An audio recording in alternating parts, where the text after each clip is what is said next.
it looks like you're back. You see me now? Yes. All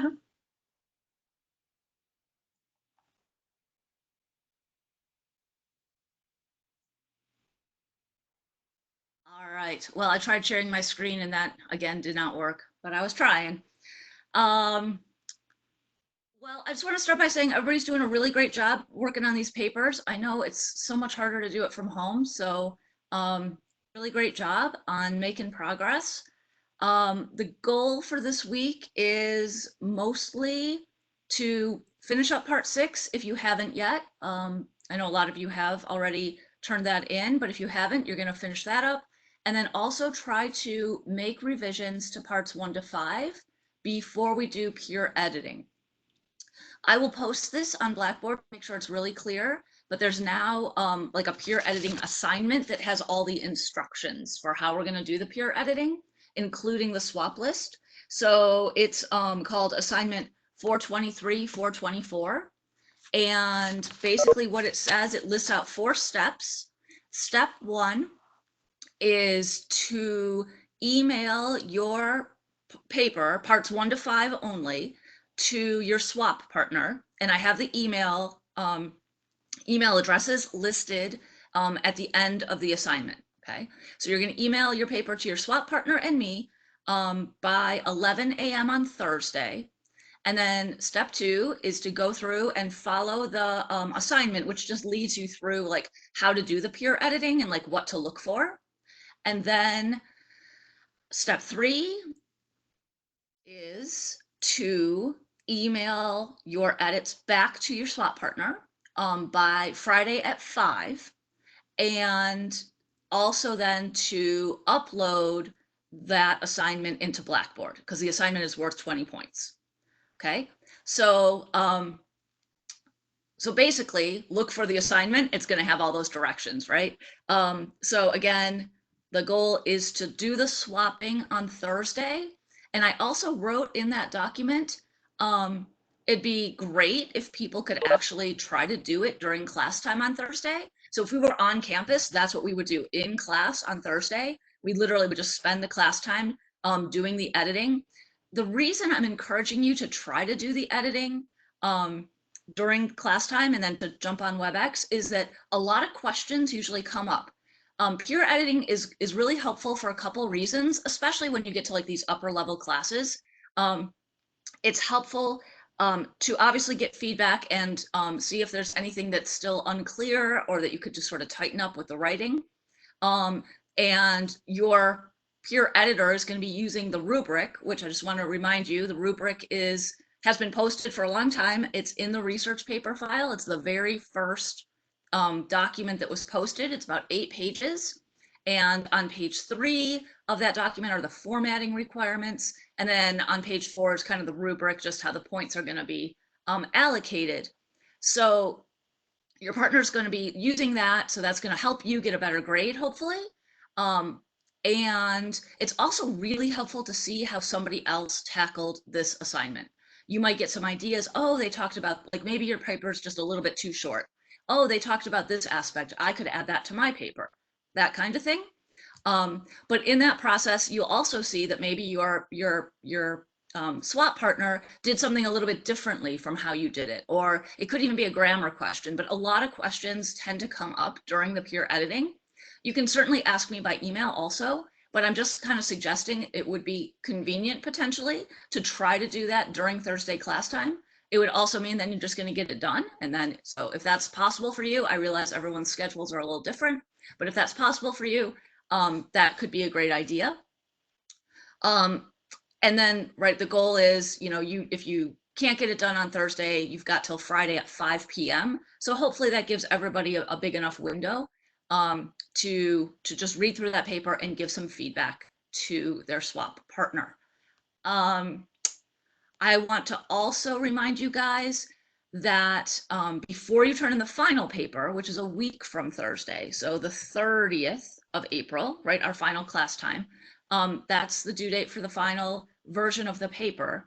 To really try to make sure you're making all of the revisions that you need to make, because you'll get points back on the drafts. If you were missing a section and you add it into the final version, you're going to get half those points back. So that's going to just nudge those grades up a little bit, even though they're already, for the most part, quite high.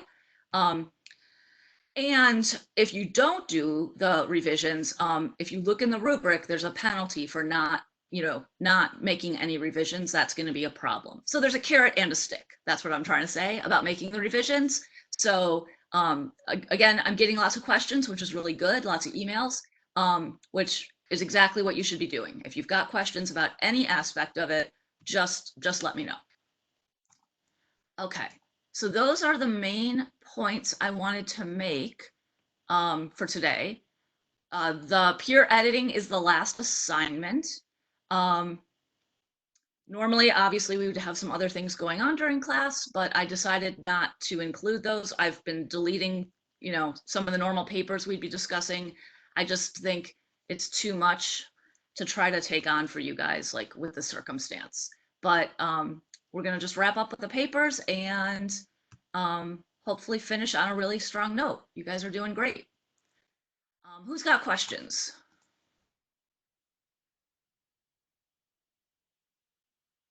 So I had one, Dr. Skiza.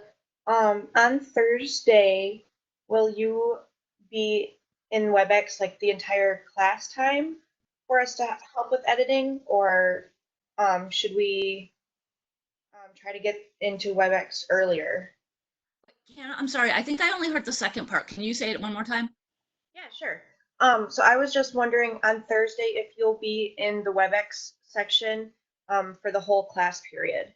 Yes, right. Good question. I will. I'll just keep it on because, right, most of the peer editing, you're going to be like kind of quietly going through the paper, and you might just have one question, and it might happen at like, if you start peer editing at 11, it might happen at 11:40.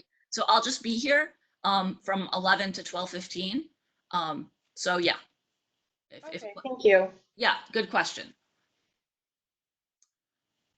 Other questions?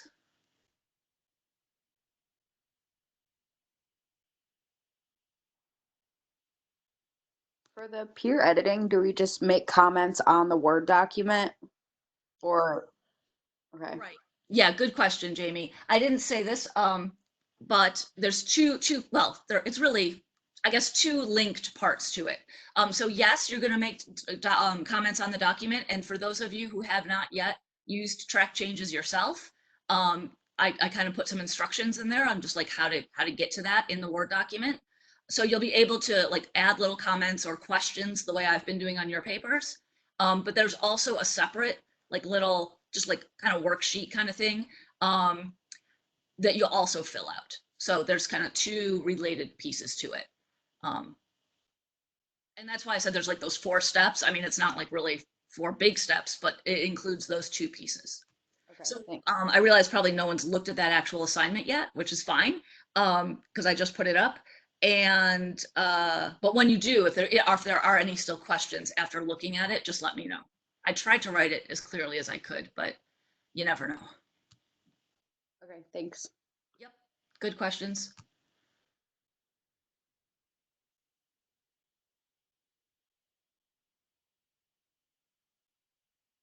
Any other questions as you're thinking about this class for this week?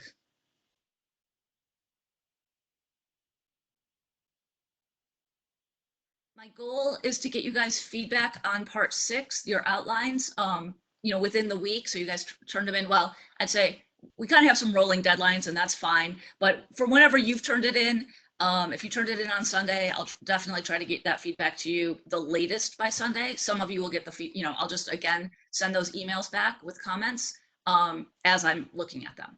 So.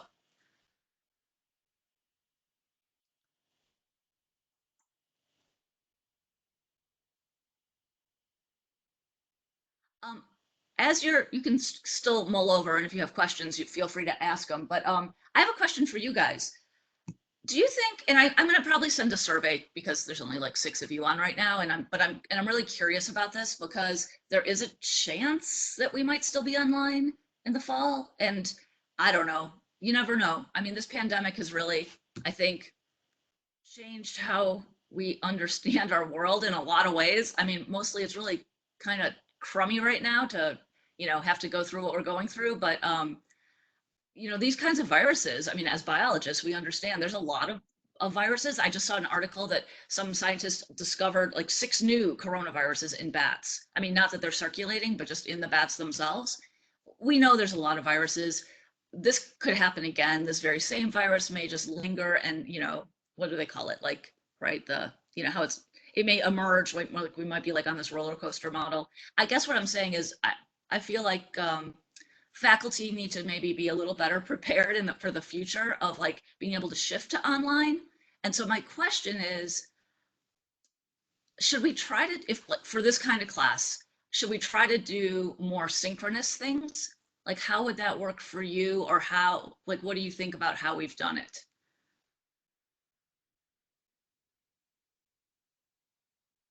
What do you mean by synchronous? Oh, sorry. Good. Yeah. This is like this lingo. Synchronous just means like what we're doing right now. Like we all join in and at the same time. If, Okay. yeah, if like, for example, like we have some problems here, right? I can't share documents without my whole entire WebEx freezing. That wasn't happening a few weeks ago, but the last 2 weeks it has. So that's a huge limitation, right? Like, right, we would normally want to be all looking at the same thing and maybe discussing it. There are ways to do like small WebExes. You could have like breakout sessions. Um, but that does require that everyone is able to join in, right, with internet and everything at the same time.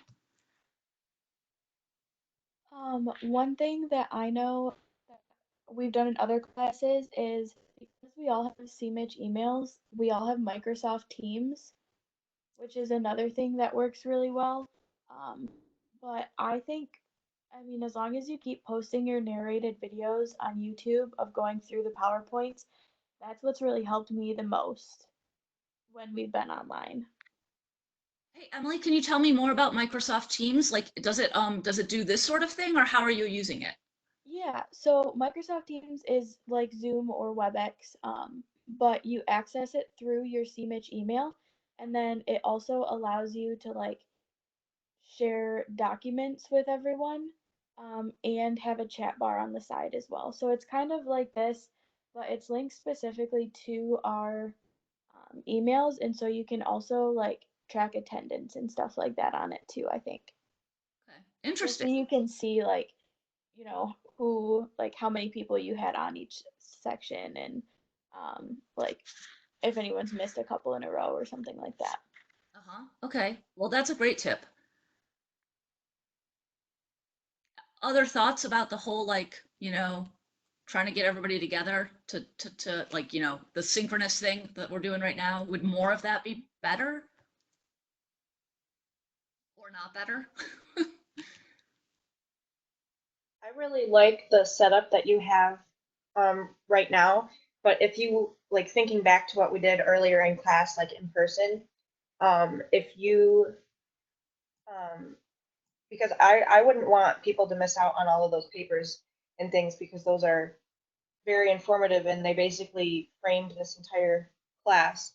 And so I think that if you make if you do WebEx sessions for paper discussions, you could do kind of like Dr. Gorsuch, his WebEx comes up a little bit different.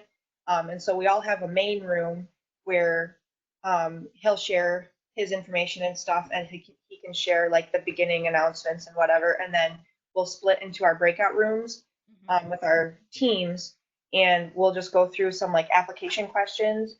And then we'll all come back together in the end and discuss the application questions. And if anybody has any further questions or thoughts, like we can just share it then. And I think that might be a very beneficial method to discuss the papers if you guys end up having to be online.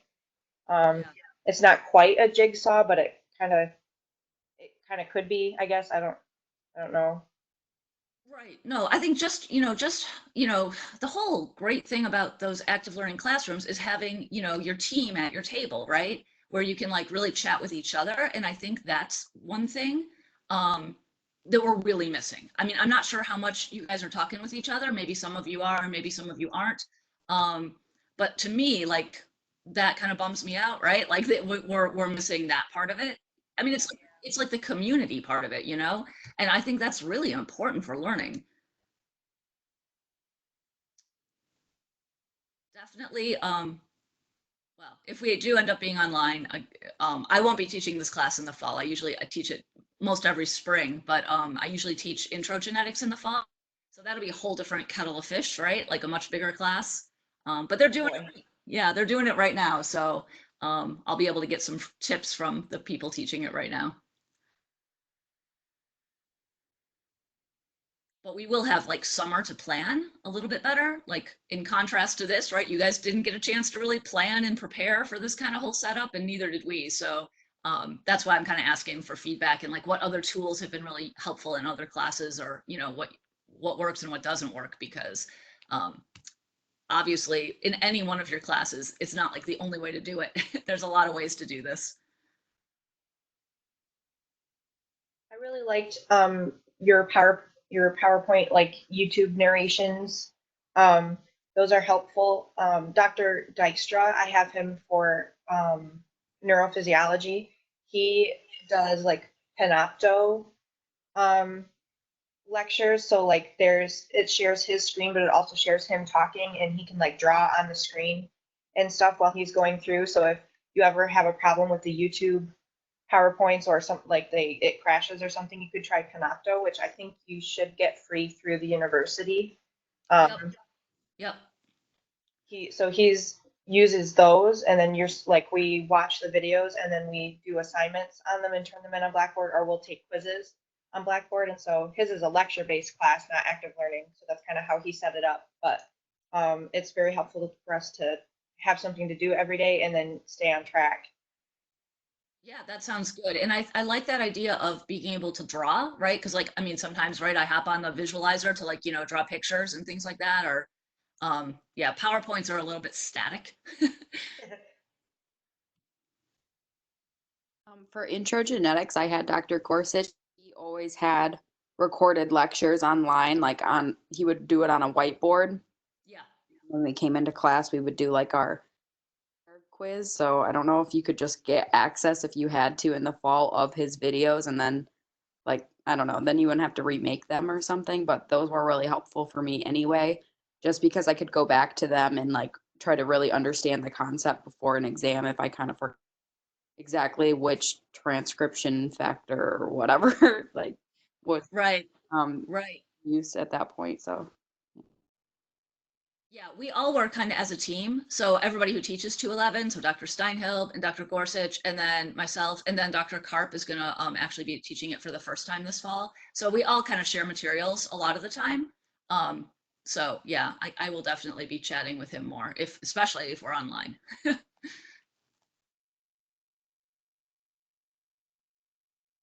Anybody have any other thoughts, comments,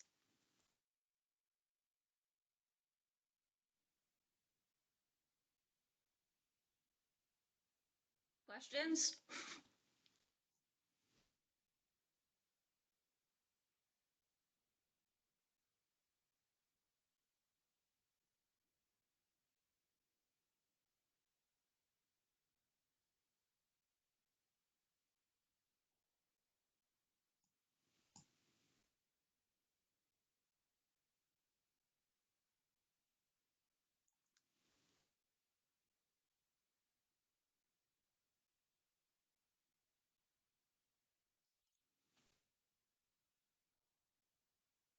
Nothing else? All right. Well, um, like I said, I think the big thing for this week is obviously just keep working on the paper wherever you're at. Um, and I will post another Blackboard assignment just to make it really clear that that peer editing assignment is posted with a link to it so everybody can see that.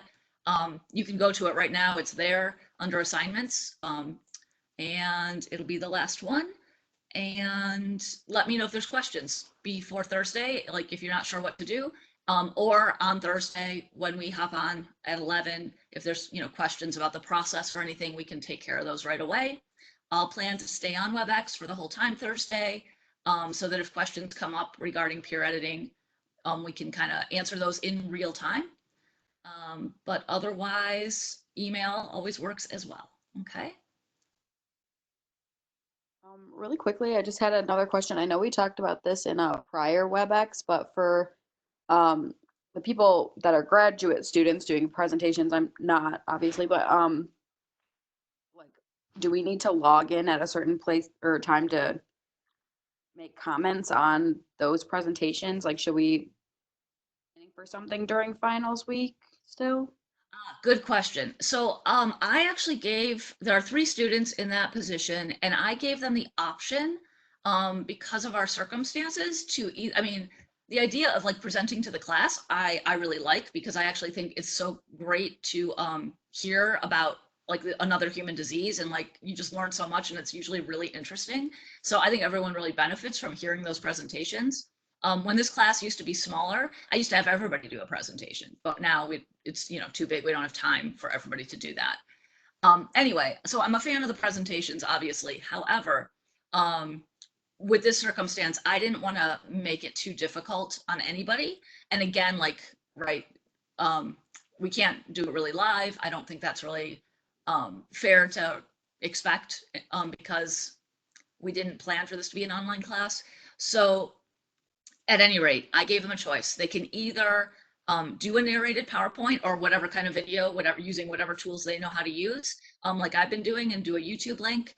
And I'll let you guys know what those links are so you can watch them if you want. But I'm not going to ask you to do anything with those because it just seemed like it would be a little too clunky. I mean, you could come up with questions. Normally, I would ask the undergrads to, attend during finals week and make it interactive and ask at least one question. But since the presenters aren't going to really be able to answer those questions in real time, or I'm just not sure what the point would be exactly. So it'll be optional for undergrads if you want to watch them. And then the other thing is some of the grad student may not choose to do that. I gave them the option of actually skipping it and just counting the paper as a slightly bigger chunk of their grade. They already have some, right? They have to write a little bit of a longer paper. They have to have more references. So that's all fine. Yeah, good question though about finals week. I'll put that in the PowerPoint, or not the PowerPoint, sorry, the Blackboard announcement. I'll do that right after class today, just to clarify. Yeah. So then, the only thing that we need to worry about before the end of the semester is finishing the paper by the 30th, or? Yep. The peer editing this week, which goes along with the paper, and then the final paper. Yep. Okay, great. Any other last questions?